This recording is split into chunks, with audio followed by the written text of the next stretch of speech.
السلام علیکم ورحمۃ اللہ وبرکاتہ۔ الحمدللہ، اللہ تعالیٰ کی مہربانی سے اور اس کی دی گئی توفیق کے ساتھ آج ہم سورہ اللیل کی آیہ نمبر 16 دیکھیں گے۔ سٹارٹ کرتے ہیں۔ الحمدللہ رب العالمین، الصلاۃ والسلام علی اشرف الانبیاء والمرسلین وعلی آلہ وصحبہ اجمعین، اما بعد فاعوذ باللہ من الشیطان الرجیم، بسم اللہ الرحمن الرحیم۔ رب اشرح لی صدری ویسر لی امری واحلل عقدۃ من لسانی یفقہوا قولی، رب زدنی علما، آمین یا رب العالمین۔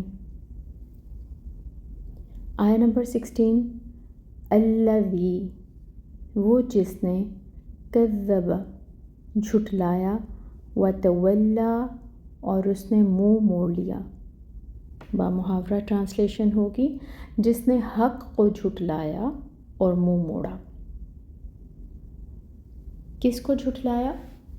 حق کو، خیر کو، بھلائی کی بات کو، اللہ کی توحید کو، نبیوں کی رسالت کو، آخرت کا انکار کیا۔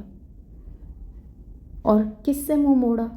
بھلائی کی بات سے، حق کی بات سے، دین سے، شریعت سے، نیکی سے۔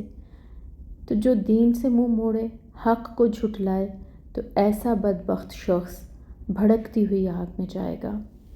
اللہم لا تجعلنا منہم، اللہم اجرنا من النار، اللہم اجرنا من النار، اللہم اجرنا من النار۔ سبحانک اللہم وبحمدک، اشہد ان لا الہ الا انت، استغفرک واتوب الیک۔ السلام علیکم ورحمۃ اللہ وبرکاتہ۔